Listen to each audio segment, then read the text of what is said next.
Hey guys, welcome to Ringsiders. Today, our very special guest. We've been after this man for ages. We've got him, Psycho Mike. How you doing?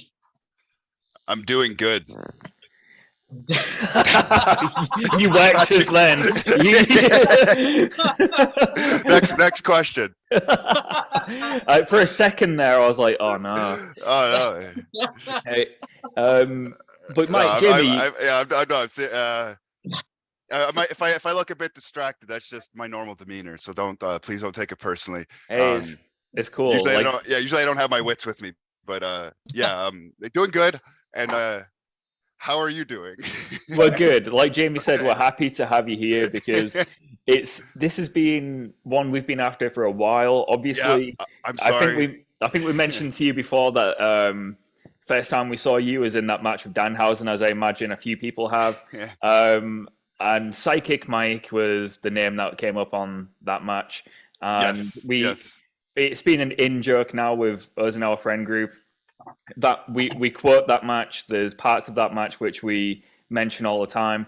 I just love that that match has now led to us speaking now. And how many times have you had people say to you, "Oh, Psychic Mike," or since that match?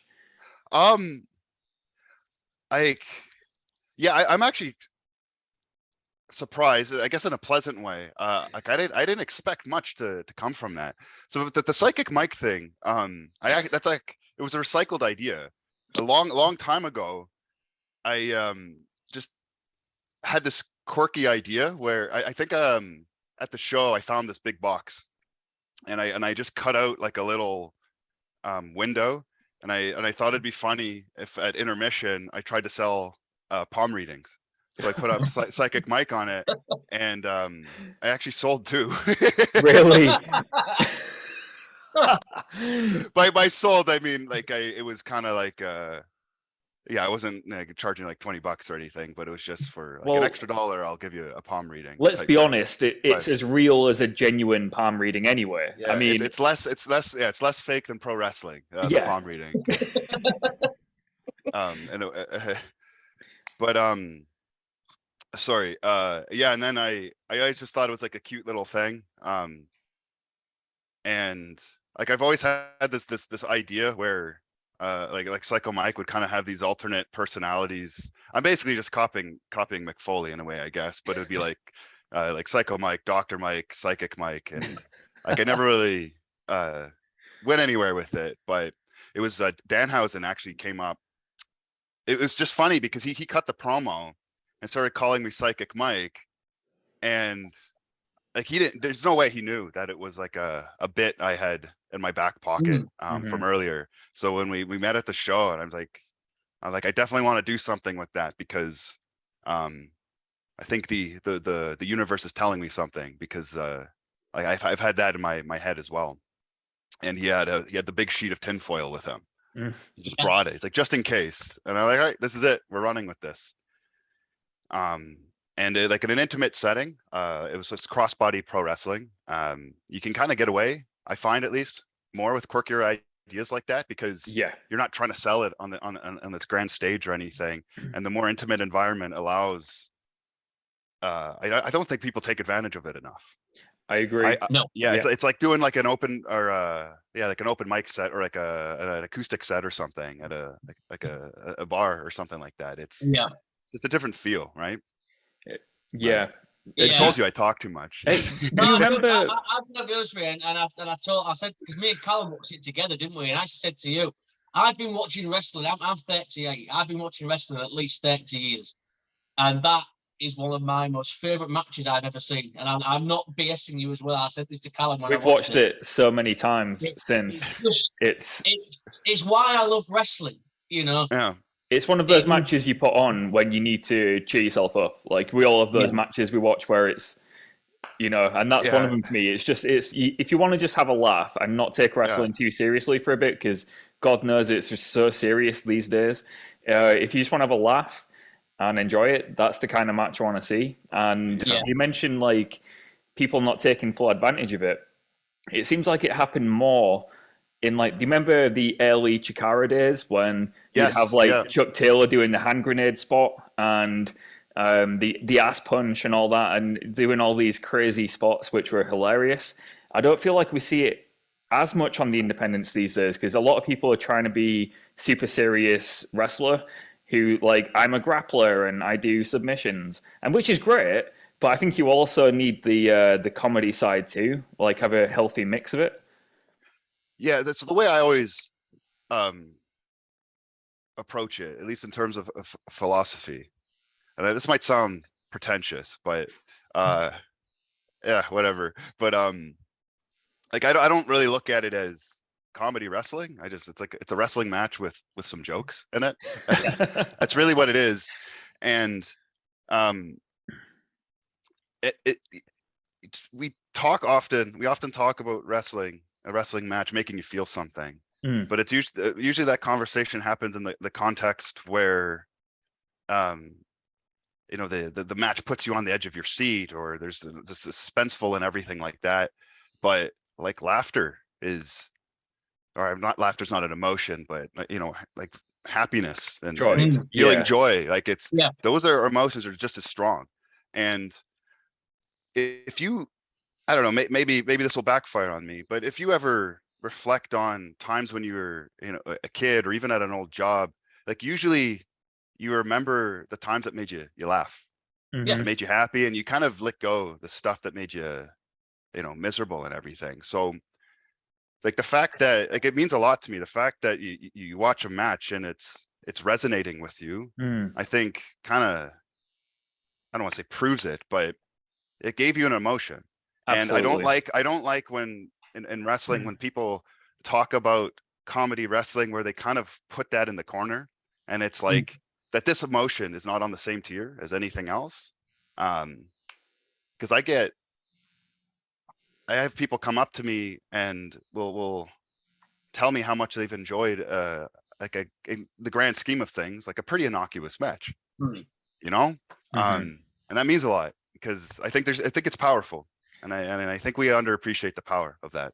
I completely agree with you. I think everyone's always going for matches where it's meant to make you feel some kind of drama or those high stake matches when, like you said, I think those matches where you feel joy and happiness and stuff like that, or even if you just have a laugh. And like I said, I put it on sometimes if I'm feeling down. I've certain wrestling matches I watch and they cheer me up.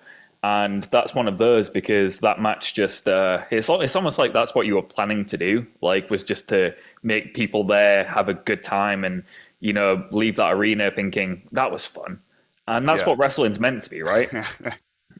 I mean, It is- I even watched it. I even showed my mum and dad it when I went round to their Oh house. yeah, you did.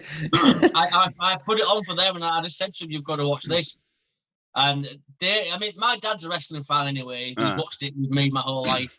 But I put this on for him as well, and he sat and he loved it. My mum loved it. I think, bizarrely, I don't know why, my mum seems to have like some kind of a weird crush on Danhausen as well. But Yeah, he's I a don't know. he's a good looking cat. I'm telling you. human He- Danhausen. Yeah, like when I saw him at the show, without his makeup on, like we're calling the match, and I stopped them. I said, sorry, I just got to get this out there. I said, like, you're good looking dude. Just want to let you know that he's a handsome fella. But sorry, continue. No, sorry. Yeah, she's got a weird crush. Yeah. I don't know, but I did show them as well. And I mean, obviously, the match was so much fun to watch it. But an important thing as well, like a lot of character work must go into that. When you think you're relying on a lot of character work with that, how important is that to you? The character work. Obviously, you said obviously Psycho Mike, and you wanted to have, was it Doctor Mike, Psychic Mike? How important is that aspect to you, the character work? Oh yeah, I'm like super sensitive to it, to the point where uh like I might seem like overly like picky on things, because this is gonna sound very like unintuitive, but like it has to make sense. Yeah. And he's like, what do you mean? It has to make sense. You're doing all this like funny shit. Or, can I curse? I'm sorry. Yeah, yeah, it's Yes, fine. okay. I don't usually swear, but I let that one slip. You do all this funny stuff, and it's like, but it's only entertaining within the confines of a rule set that we're establishing. Yeah. And the big thing for me is it's actually pretty risky to go out there and do something like that.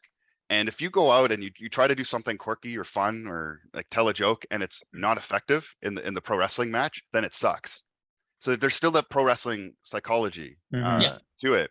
And it's just where on the continuum you want to be. So for that one, it like leaned very, very heavily on just I'm just gonna call it like Gaga, I guess. Mhm. But even then it's like my character would do certain things and it wouldn't do other things. And it might seem like it's pedantic like a thing, but it actually helps drive the match forward because you're going to be presented with the situation and then it's what would I do in this situation, and then you Yeah. kind of go from there, and it makes it easier to improvise as well as things are happening. But if you have to do something that's antithetical to your character, the audience might not consciously realize it, but it's like it's much less effective.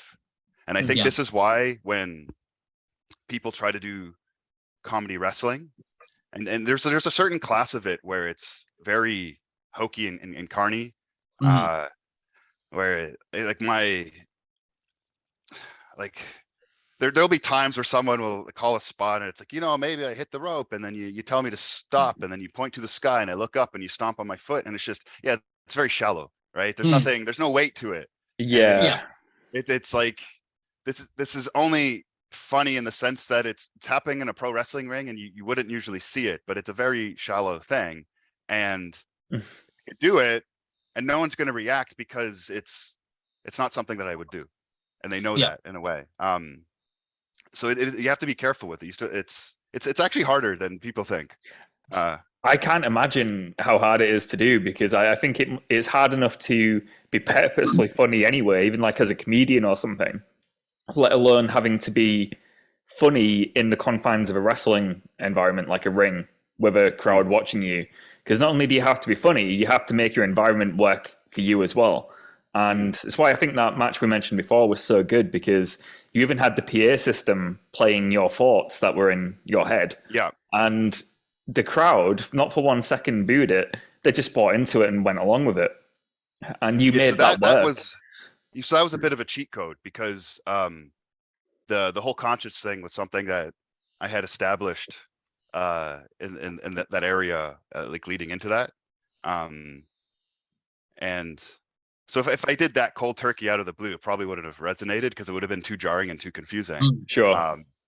But I've had other I had one where I actually wrestled like my own conscience. I was going Yeah. to ask you about that. Yeah, I was. Yeah. Yeah. So like so it's this weird way where like when that happens, you're not watching going like, oh, this doesn't make sense. It's, oh, well, and Psycho Mike is established in this rule set or in this universe that this is a thing that exists and is possible. And then you can just kind of keep playing off of it and see where you can take it.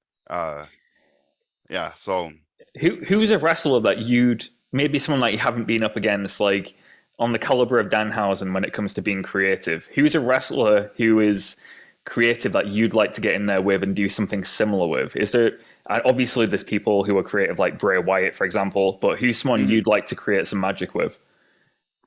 So Sammy Callahan is actually somebody that I've always wanted to work with, and it might seem like so this. I know when like you're probably expecting like me to name somebody that I guess follows a similar archetype in terms of wrestling style. I actually find it more interesting to work with people that aren't like that. Like Alex Shelley is another one. Yeah. But there's a person who they have a style that's very distinct from mine, and but knowing them personally, that they'll be malleable, right, and be able to work with it. Like Mike Bailey was actually a really good example where this was years ago, and we had a Smash Wrestling tournament, and I had a second round. I had a match with him, and we were doing the conscious thing, and I just thought it was very compelling that we're doing a tournament for a #1 contenders match, and if we were to in the second round utilize this gimmick, right? Because no one would expect this, especially with Mike Bailey, because of his style of wrestling. But I know him very well. We get along very well, and he was 110% game for it. But it allowed us to create something like very interesting, especially in the context of that show and a wrestling tournament where, you're having like your 8 first round matches, and then night 2, it's like everyone's just watching wrestling after wrestling after wrestling, and it's like screw it, like we're gonna do this in the tournament, and it's gonna be interesting and engaging, because I don't present this as us doing like a comedy match. I present it as we're doing something different. We're just telling a different story. And to be able to compose that with, his flips, his high impact maneuvers and everything like that, you get a much more dynamic range. And I remember after that one, like it went pretty well. And afterwards he says to me, he's just like, I'm really glad I did that, And so I also get a lot of fulfillment when somebody that I work with, like, just genuinely enjoys it and has fun. Yeah. Somebody else was Cara Noir, but oh wow, I will be having a match with him next month. Oh really? Smash in Toronto. Fantastic. Amazing. So we spoke to Cara a few months ago, and he's another guy who's just on another level, isn't he? Really? Yeah, I think admire his work a lot. I think he's got one of the best entrances in pro wrestling at the moment. It gives me goosebumps every time I see that guy come to the ring. He doesn't say a word. It's just he commands your attention just by the way he presents himself. And I think he's really a superstar in the making in wrestling. I can't wait to see that. I mean, I'm really interested already as a fan to see what kind of match you will go for with Cara Noir. So I definitely got to check. Where can we watch Smash, by the way? Is that something we can see on demand, or? They have they put up their matches on YouTube. They were on demand. This one will actually be on the WWE Network, because of it will be a cross promotion show with WXW. Oh, amazing! Right. Okay. So that one will definitely be accessible. Or assuming you have a subscription. Yes. Yes, we do. Yes. You got to obey the rules, follow the law. Don't pirate. Dude, I wouldn't know how to pirate. It's a miracle that he's even doing interviews. His limit for technology goes with turning on his phone and turning it off again. That's it. I'm the pirate. No, I'm only joking. I think, as well, going back a second, Mike, as well, obviously you mentioned the match where you was against yourself, like your conscience. Was that a difficult match to do? Obviously working on your own, I guess, or was it easy? I mean, it's actually surprisingly difficult, because you don't the first time I did it was at a super kick show in Toronto, and it was really what happened was the person I was supposed to work with got injured. They didn't have time to find a replacement. And so it was just like, go out and wrestle yourself. And I was like, all right, I guess I'll see if that can work. And in my head, I'm thinking, oh, this will be easy. But the thing is, you just don't want to go out there and like screw around. And you're still trying to tell a story in the confines of pro wrestling psychology. And it's, okay, how do you play off of that? And I just needed to go up to somebody and like, okay, you're my muse for this show. And I needed to bounce ideas off of somebody.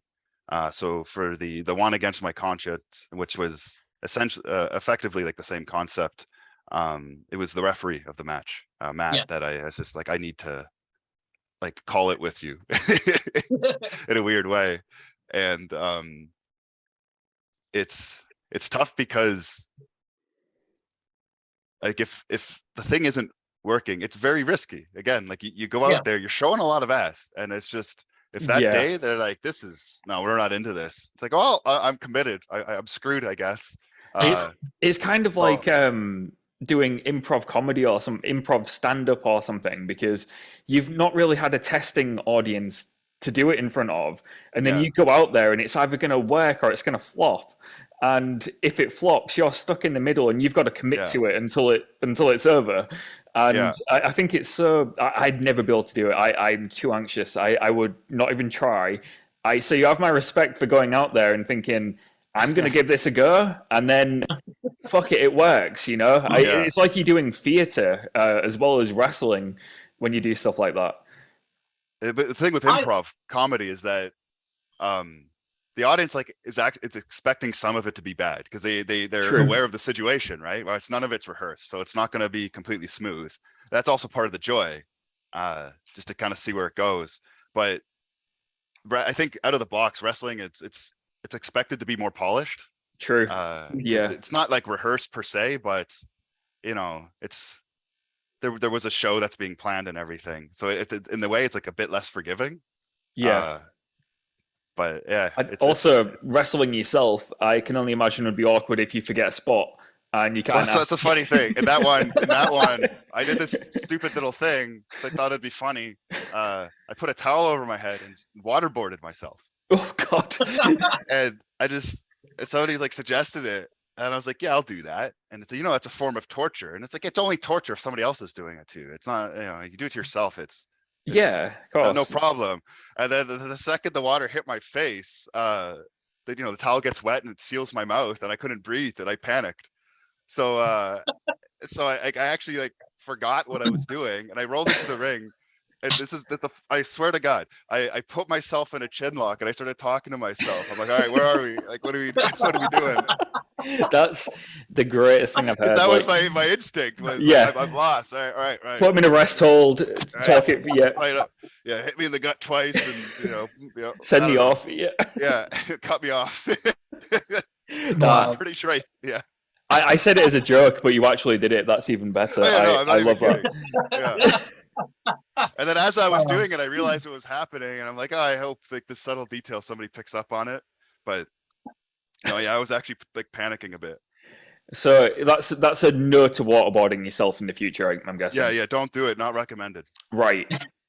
Okay. Noted. Yeah. Well, I mean, my biggest phobia in the world is water, so yeah, I will not be doing that anyway. But good to know. But I enjoyed it though, man, because watching it, it's because you get it, like the character work. I'm watching it, I'm thinking this guy really believes he's wrestling himself, like he's conscious. It's like it was just so much fun to watch, and it's just again, you're one of those guys who I'm so everything you do, I'm just invested in because I believe you believe everything you're doing. Mm-hmm. Yeah, it's because it's true. Like it's real, and it's the weird thing is like not so much lately, but definitely earlier on. Hey, you look at me, like I'm like 6'2", 220. I got the prototypical wrestler look. Yeah. And I would get a lot of like, oh, you should wrestle like more seriously. And it was this word serious, like that really bothered me. Because like, for me, it's like I take this very seriously. I don't know what you're talking about. Yeah. Like it's like it bothered me. And like the other part is part of the act is the fact that I look a certain way, and then I come out and then I don't behave the same way that other people like me look. I don't know if you're familiar with Frankie the Mobster. Yes. Yeah. His work. And like in many ways, I'm like standing on his shoulders, like the shoulders of giants. So in case he's like literally a like a freak of nature, but I felt very much the same about him, where that's what makes his act so appealing to me and engaging. But if I like pivoted from that or deviated from that, and it's just, well, then I'm just like everybody else, and then I don't have a spot like in the pro wrestling sphere anymore. Yeah. Like what gap am I filling? That's so true. Only now that you've mentioned it do I realize like most of the characters that would play something like you would be the smaller guys, like maybe a Danhausen's kind of stature, and he's not a small guy by any means, but like the smaller wrestler build. You don't usually see the Hoss wrestler doing that kind of gimmick, and I think that really is what makes you stand out. Like you said, if you was to drop that, then you'd have to compete with everybody else anyway. You've carved yourself your own little part of wrestling here, something that is Yeah. different and works for you. Yeah, and it's I don't know, it's taking like, well, I don't know why you'd throw away an asset like, or why I'd throw away an asset like that. It'd be like if you're very good at doing promos, and then it's like, that's great, we're gonna put you under a hood and you're gonna be mute or something, and it's just like, imagine, yeah, like taking a microphone away from somebody like RJ City, or it's just, Yeah. like, why would you do that? Definitely, yeah. Yeah, he's a good looking guy, he's gonna be a blue chip baby face, and it's just, but I don't know why you do that. You're just throwing away a tool. Yeah. But I don't know, that's the way I think about it. Maybe I'm wrong. I don't think you are. I mean, I think Yeah, way off objectively, base. objectively you're right, to be fair. Like, it's worked for you. So, the proof's in the pudding. It does work. And I think that maybe more people need to try and go out of, like, try something different anyway. Like, I think a lot of people, like I said, it's maybe do feel like they can only do one thing well, but maybe trying different things like this, like you did, would work for more people. And I'd love to see. I think we're in a time now where there's like there's Danhausen, there's Orange Cassidy, there's all of these wrestlers who are really good at, like, carving out a different gimmick, something that is different. And I think you're one of them too. Is there anyone else in this, like, current batch of wrestlers who you think is doing something similar? And Luchasaurus. Luchasaurus, yeah, of course. I think he's a good example of what I'm talking about. Yes, yeah, that's a great point. Luchasaurus works as a good, face gimmick, and as a heel as well, as we found out. Like everything about him, it works for his act. Definitely, Yeah. yeah. If you took anything away, right? If he was like 6 inches shorter, right? I don't think it would work as well. No, Like, no. you know what I mean? Like, it'd be, yeah, going up to him and saying, like, oh, you're tall and in shape, take off your hood. Like, it's like, why would you do that? It's just, he's perfect. He's perfect the way he is. It's why I'm so glad that when he did 10 heel, they didn't do the cliche thing and take off his mask. They just made it black. And I was like, that's perfect. That's great. And it makes sense, like, like with his rule set, like, in the context of him, it's, I mean, it might be funny if he turns from, like, a reptile to a mammal or something like that. Yeah. I don't know. Like, something, I don't know. This is why I don't run wrestling shows. Don't give me the book. That's interesting. I did want to ask you as well, obviously, going way back, this is the old school in me now. I did have to ask about your training with Harley Race. I mean, how was that helped you in your career? So this is a misnomer. I don't know how this, because I get asked this all the time. And I don't know how this starts. So I trained with Johnny Devine. Yeah. The Harley Race thing was a week-long camp. Right.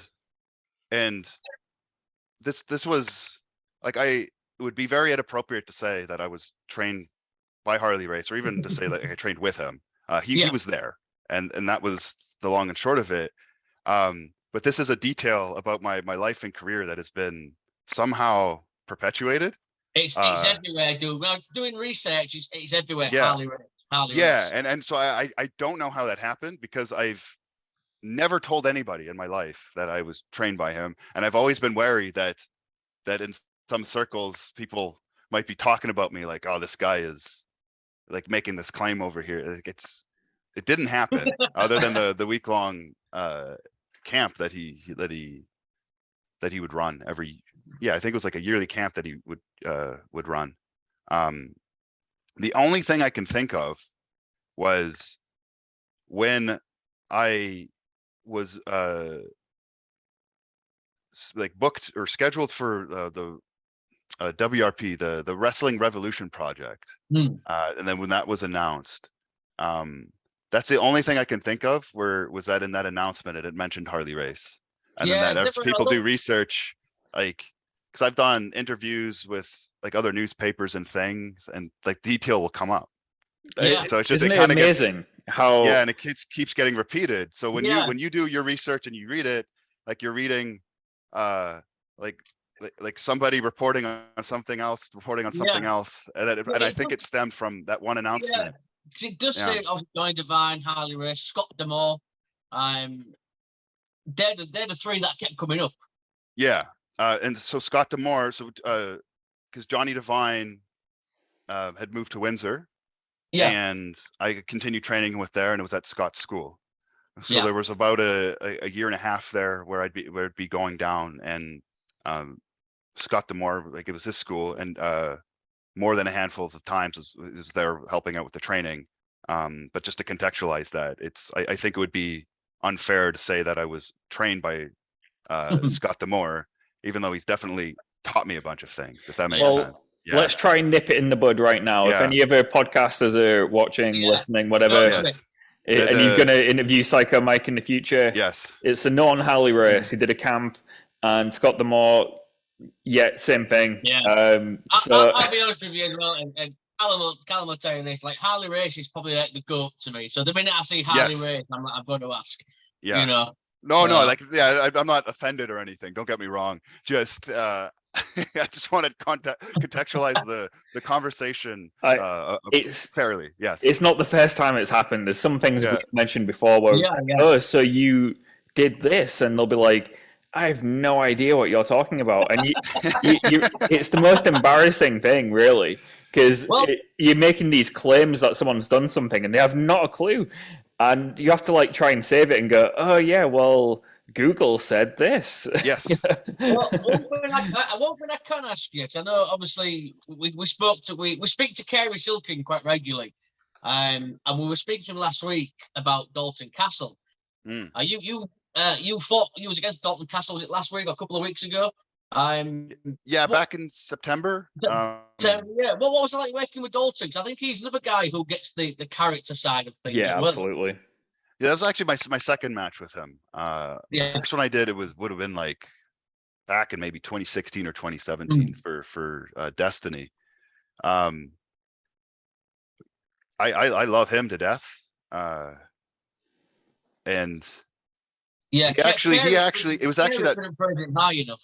Yeah, and like it was my first match with him actually that kind of validated me and my approach to things.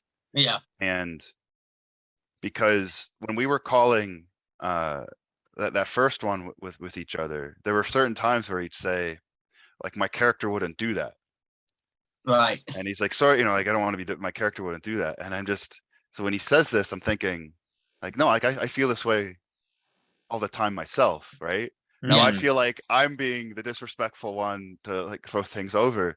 But to see him have so much success with his approach, it just kind of validated the way I felt, where it's like, okay, I'm not being a piece of crap when I'm like being like sensitive or picky about certain things. The thing with like wrestling somebody like Dalton Castle though is that when that match gets announced, it's people see the graphic and already have a presumption of like kind of what to expect. So that's always something where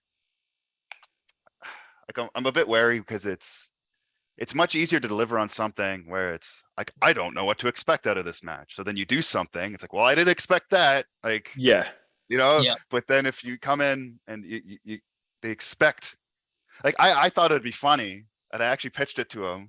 It's like, yeah, everyone expects us to go out there and screw around. Like, what if we just had like 7 rounds of catch can like World of Sport style rules. World of Sport, and then like for the finish, I just like fart, and then it gets really awkward. It's just like real wrestling, and it's just like oh, oh, that's amazing. But yeah, I don't know. On my YouTube to watch actually after this interview. I've literally put it on to watch. I just want to say as well, I love the that when you take your character seriously, it is something you can say like, that's not something my character would do. There's a fine line, obviously, because Hulk Hogan used to say that when he didn't want to do the job. He'd be like, that's not something my character would do. Yeah. But at least with you and, Dalton and that, it's really because you are like saying, in this universe I've established, that is not something that would happen. And that does work. And I like that. I think it's really good that you protect certain parts of your character. Yeah. And like, so the question I always ask is, would be like, why would I do that? Or why would Psycho Mike do that? And Yeah. if the only justification is, oh, because you're crazy. And then it's like, no, I don't want to do it then. Yeah. That's not a good reason. Cause I'm not crazy. That's Yeah. the thing. Like, I'm not. Okay, so that's- what is that's- Psycho Mike? I mean, it's just a name. Like, that's all it is. Okay, You know, right. like, seriously. And it's people might like just describe it as crazy, but if I just like ran around like screaming my head off and like acted like an actual psychopath, like it would suck. It would absolutely suck. Is it There's just always a bit it's a weird? rhyme. Yeah, it's just there's certain character traits that Misunderstood. Yeah. unorthodox, sure, but it's Yeah. like there's crazy's not an interesting personality. If you're not like Heath Ledger doing a Joker sort of thing, like Yeah. why was Heath Ledger's Joker so compelling?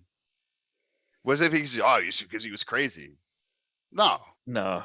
there's so many layers to that. I mean, Yeah. I wouldn't be able to define it or describe it, but they're there. They're definitely there. Yeah. And like there's reasons he has motives, like motivations, and it's a very compelling character. And if he broke any of those tenets, like it wouldn't have worked. Yeah. Not to compare my work to Heath Ledger's Ledger. Joker. That's what I'm going with for the Yeah, for the thumbnail title for the video. I'm pretty much like Yeah.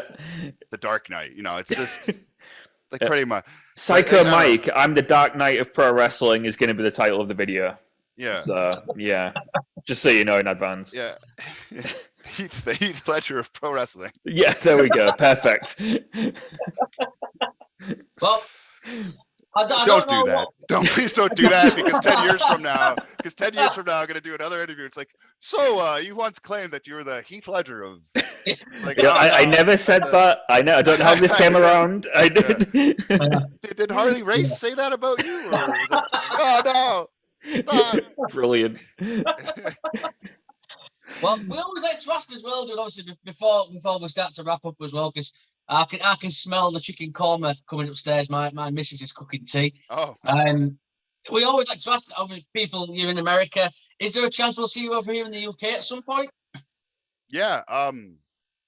Is it Hopefully on the, is it on sooner the than to-do later. Definitely.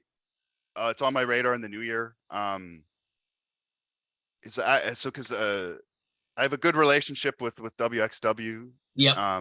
And I was over for Preston City Wrestling back in was it May? I think it was May. Nice. Yeah. Yeah, we go to PCW quite often. Yeah, and like the UK wrestling, it's a fit. It's like a very good fit for me. Mm-hmm. It's they get it. Yes. They get what I'm doing. There's no language barrier, which helps a lot. But it's very nice. I really like it. So short answer, yes. I can't tell you when, but I'll be looking to do a European tour sooner rather than later, for sure. Amazing. We'll have to, if you come in anywhere near us, we'll be there. It'd be great to see Psycho Mike in person. I think that would be a treat. Or regular Mike's a good dude too. So is he? Yeah. All right, regular Mike. Yeah, is regular that... Mike. Yeah. Just eats lots of fiber. Yeah. Is regular Mike just shoot Mike, the one we're speaking to now? Just regular Mike. Yeah. Yeah, regular Mike. Yeah. It's whatever. Well, I know before we hit record as well, you mentioned this could go on for a trilogy. Well, I'd love to get you back at some point, dude, as well, and maybe go for a trilogy if you'd be up for that. I feel like we've only just touched you. We've done a full episode on character work. Yeah, we haven't. We didn't even get to the zombie stuff yet. So we've got to do a part 2 then. Yeah. And I'll get the makeup on for that one. That might be. Oh yes, man. Yes. Yeah. We definitely want to get you back. I will stay in touch. But before you do go as well, I mean, is there anything you want to promote? Merchandise, social medias, upcoming shows? So big one right now is this week for Super Kicked, doing zombie wrestling Thursday, Friday. And I actually don't know how much we can talk about, but there's some goodies going on there. And yeah, I don't know. Just keep that on your radar. Zombie Mike, that's another one. Zombie Mike. I absolutely adore this as a character. I I think the zombie wrestling thing is just a very interesting creative project, Yeah. and we're workshopping other ideas with it. I'm actually pretty pumped to see. I'm optimistic and hopeful that we'll have some cool stuff out the door somewhat soonish. But it's like there's that's it's like there's a Mike cinematic universe, like a MCU, so to speak. You've got like Psycho Mike, regular Mike, Zombie Mike, all these different Mikes. I feel like there's money on the table for just like, if ever you come up with an idea, you just go, one day it's going to be we'll do a 30-man Royal Rumble, and it's just going to be all the competitors. Yeah, just all of them. I would pay good money for that one. I think you could make it. I think you could make it work. Yeah, and apparently I'm a dog. I'm the dog whisperer now as well. Yeah.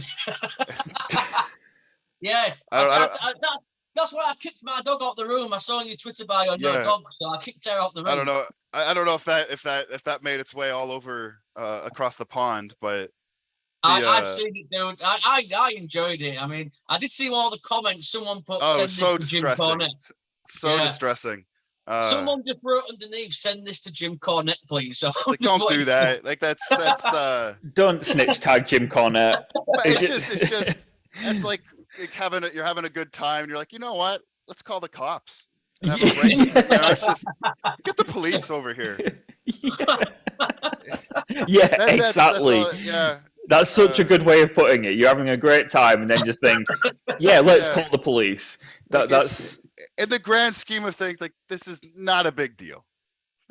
Sorry. It's just a silly thing that people enjoyed. I don't know why anyone would get upset about it. No. Like, just period. It didn't, like, this stuff, the cat's been out of the bag for like 30 years now. Like, get over it. Yeah. Dude, you put a dog over. I mean, come on. And nobody really knew the context of that. The actual context of that, it wasn't a wrestling match on a wrestling show. Before took place before the show even started. There was a dog show going on at the same event before us, and that the trainer wanted to get do a little, maybe like a highlight reel with the dog, and because he could do the drop kick. Yeah. And so some people were approached about it, and I was approached about it, and I said, like, if I'm gonna go out there with a dog in a wrestling ring to film some stuff, let's just I'll just do it like a full match. Like, why not? Right? And they said, oh, can you go up in 5 minutes? And I'm like, probably not, because this dog doesn't know how to work, right? So we figured out something, but that's the context of it. Yeah. Like, the show hadn't even started yet. Like, people weren't even, like, there were some people there watching, but it wasn't like this was like a promoted match. It was just taking the piss out of it. Yeah. It was never meant to, like, be on the internet. Like, either. So it was fun. It's fine. It's just, I tell you what, that dog can work. Like, no, it botched everything. Yeah. That dog was the shits. Let me tell you. Too green. Stiff. It was stiff. No, it's actually, I had scratches all over my back. So stiff, botches. Yeah, showed up late, just 5 minutes before the match. I was unprofessional. It'll be just you watch though. Give it 2 months. It'll be in the front row of NXT Takeover. Yeah, and then what a bitch. That's a bitch of a match. Good collar. Had a good collar and elbow though. Yeah. Very good. That joke out now. But honest to God, this has been one of my favorite interviews. It's been so much fun, and I'm genuinely serious. We will stay in touch and get you back up. Thank you so much. But for now, Psycho Mike, thank you so much, man. Thank you, Mike. Take care. I'm you sitting take in my chair. You too.